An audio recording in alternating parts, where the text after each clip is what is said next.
بہلول دانا کے حالات و واقعات کے لیے اقلاع المجانین، فوات الوفیات اور عیان الشیعہ جیسی کتب میں تذکرہ ملتا ہے، اس لیے اسے ایک مشہور منقول حکایت کے طور پر پیش کیا گیا ہے۔ بسم اللہ الرحمن الرحیم۔ خلیفہ ہارون الرشید کو اندازہ ہو گیا تھا کہ بہلول دانا اپنی گہری نظر سے لوگوں کی حقیقت پہچان لیتے ہیں۔ ان کی باتیں بظاہر ہنسی مذاق والی ہوتی، لیکن ان میں بڑی گہری حکمت اور نصیحت چھپی ہوتی تھی۔ وہ بغداد کے ایک مقبول اور ہر دل عزیز شخص تھے۔ ہارون الرشید کبھی کبھی بہلول کے ساتھ سختی کرنا چاہتا تھا، لیکن بہلول اپنی حاضر جوابی اور دانائی سے ہر مشکل سے نکل جاتا۔ وہ اپنی دیوانگی کا پردہ استعمال کرتے ہوئے ہارون الرشید کو اس کی غلطیوں کا آئینہ دکھاتا رہتا۔ اسی انداز میں وہ نہ صرف اپنی جان بچاتا بلکہ لوگوں کو علم و حکمت کی باتیں بھی سکھاتا اور ان کی مشکلات حل کرنے میں بھی مدد کرتا تھا۔ ایک مرتبہ ایران کا ایک مشہور فقیہ بغداد آیا۔ ہارون الرشید کو بھی اس سے ملاقات کا شوق ہوا۔ اس نے دربار میں بلایا، گرم جوشی سے اس کا خیر مقدم کیا اور بڑی قدر و منزلت کے ساتھ اپنے پاس بٹھایا۔ فقیہ اپنی عزت افزائی پر پھولے نہیں سما رہا تھا اور ہارون پر اپنے علم و فضیلت کی دھاک بٹھانے کی کوشش کر رہا تھا۔ اچانک بہلول کے ہنستے پھرنے کی آواز آئی اور وہ دربار میں آ نکلا۔ اس نے سلام کیا۔ ہارون نے اسے بیٹھنے کے لیے کہا۔ فقیہ نے اس کا معمولی لباس، پھٹی ہوئی گدڑی اور دھول کی کٹی ہوئی چپلیں دیکھی تو حیرت سے بولا، آپ بہت مہربان اور فراخ دل ہیں کہ معمولی لوگوں کو بھی اپنے دربار میں جگہ دیتے ہیں۔ یہ کہہ کر وہ اپنی جگہ سے اٹھا، اپنی آستین کھٹکھٹاتا ہوا بہلول کے قریب پہنچا اور بولا، تھوڑا سا گستاخی معاف، آپ اپنے آپ کو اس فعل پر کیوں اس قدر مجبور کیے ہوئے ہیں؟ بہلول نے کہا، آپ میری حالت کا خیال نہ کیجیے اور میرے ساتھ علمی مباحثہ کرنے کے لیے تیار ہو جائیں تاکہ آپ کو پتہ چل جائے کہ آپ تو کچھ بھی نہیں جانتے۔ فقیہ نے ایک نگاہ حقارت سے اس پر ڈالی اور کہا، میں نے سنا ہے کہ تو پاگل ہے اور میں پاگلوں سے مباحثہ نہیں کیا کرتا۔ بہلول نے جواب دیا، میں نے کب کہا کہ میں پاگل نہیں ہوں؟ میں تو اپنے آپ کو پاگل قرار کرتا ہوں، مگر آپ ایسے ہیں کہ آپ کو اپنی کم علمی کا کچھ پتہ ہی نہیں۔ یہ سن کر ہارون نے گہری نگاہوں سے بہلول کی طرف دیکھا اور کہا، بہلول خاموش رہو، تمہیں معلوم نہیں کہ یہ شخص اپنے علم اور فن کا کتنا بڑا ماہر ہے۔ بہلول نے اطمینان سے کہا، اسی لیے تو میں چاہتا ہوں کہ مجھ سے علمی مباحثہ کریں۔ ہارون بھی علم و مباحثوں کا شائق تھا۔ اس نے فقیہ سے کہا، کیا خیال ہے، تمہیں بہلول کی دعوت قبول کر لینی چاہیے؟ فقیہ نے کہا، تو پھر میری ایک شرط ہوگی۔ ہارون نے کہا، اجازت ہے، تم جیسی چاہو شرط طے کر لو۔ فقیہ بولا، میری شرط یہ ہے کہ میں بہلول سے ایک سوال پوچھوں گا، اگر اس نے درست جواب دے دیا تو میں اسے 1000 اشرفیاں دوں گا اور اگر یہ ناکام رہا تو یہ مجھے 1000 اشرفیاں دینے کا پابند ہوگا۔ بہلول مسکرایا اور بولا، میں خود کو آپ کے سپرد کر سکتا ہوں کہ آپ ایک غلام کی طرح مجھ سے کام لیں اور اپنی 1000 اشرفیاں پوری کر لیں۔ اور اگر میں 1000 اشرفیاں جیت گیا تو میں وہ ناداروں اور محتاجوں کا حصہ ہے۔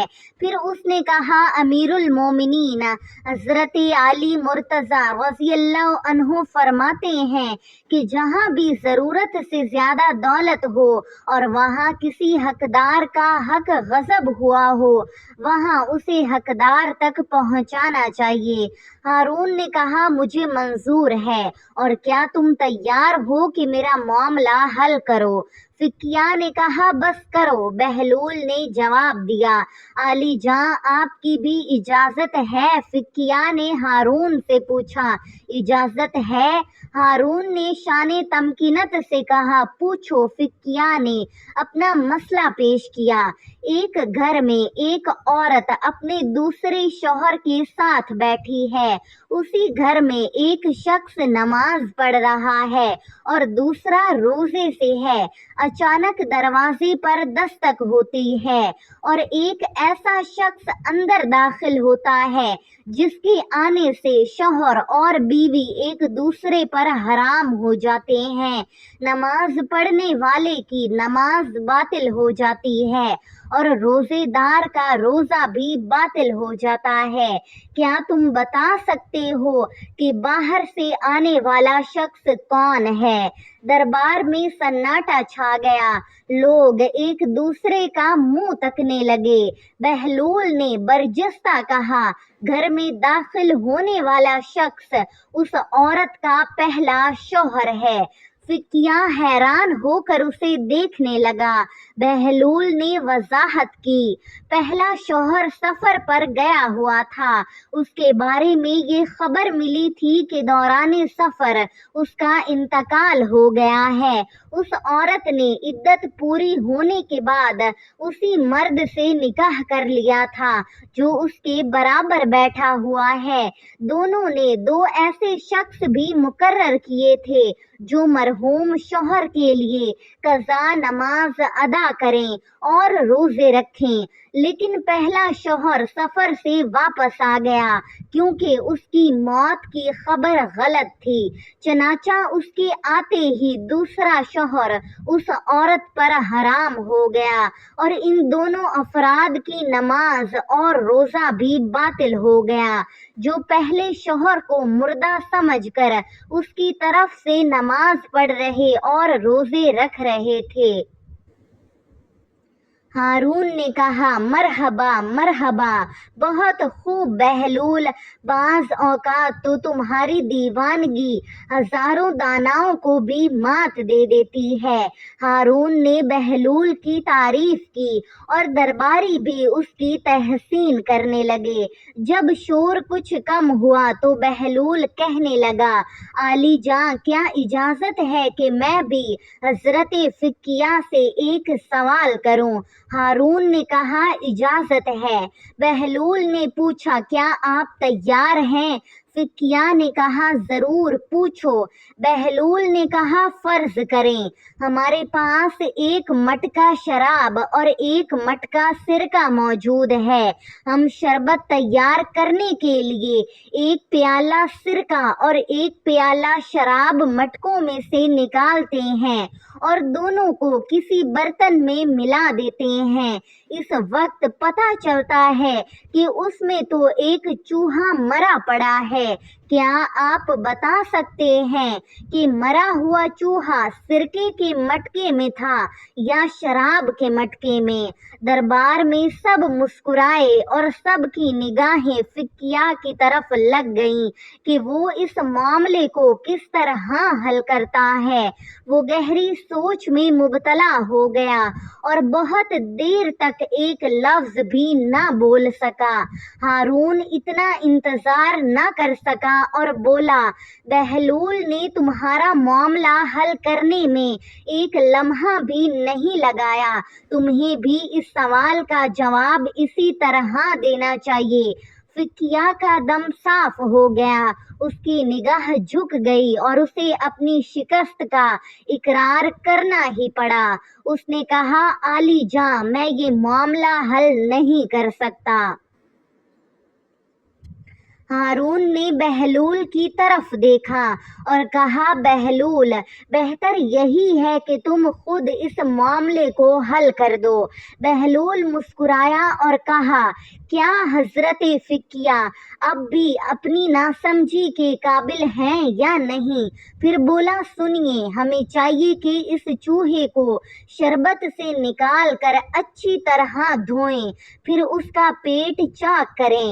اگر اس کے پیٹ میں سرکہ ہے تو سمجھا جائے گا کہ چوہا سرکے کے مٹکے میں تھا، اگر شراب ہوئی تو پھر اس نے شراب میں ڈوب کر جان دی ہے، لہٰذا جو کچھ بھی اس کے پیٹ میں ہوگا اسی سے معلوم ہو جائے گا کہ وہ کس مٹکے میں گرا تھا۔ ناظرین کرام، پورا دربار داد و تحسین سے گونج اٹھا۔ ہارون بہت خوش ہوا، اس نے بہلول کو آفرین کہی، اسے بلایا اور 1000 اشرفیاں اس کے سامنے ڈھیر کر دیں۔ بہلول نے تمام اشرفیاں اپنی جھولی میں ڈالیں اور محل سے باہر نکلتے ہی انہیں ضرورت مندوں میں بانٹنے لگا۔ ناظرین، اس واقعے سے ہمیں یہ سبق ملتا ہے کہ کسی انسان کو اس کے لباس، ظاہری حالت یا انداز گفتگو سے کمتر نہیں سمجھنا چاہیے۔ اصل عزت علم، عقل، کردار اور تقوی کی ہے۔ کبھی کبھی اللہ تعالیٰ کسی ایسے شخص کی زبان سے بھی بڑی حکمت کی بات نکلوا دیتا ہے جسے لوگ معمولی سمجھتے ہیں۔ اللہ تعالیٰ ہمیں دوسروں کو حقیر سمجھنے سے بچائے، علم کے ساتھ عاجزی عطا فرمائے اور ہمیں حق بات کو سمجھنے اور قبول کرنے کی توفیق دے، آمین یا رب العالمین۔ ناظرین، کمنٹ میں اللہ تعالیٰ کے پیارے 99 ناموں میں سے کوئی ایک نام ضرور ٹائپ کریں۔ جزاک اللہ۔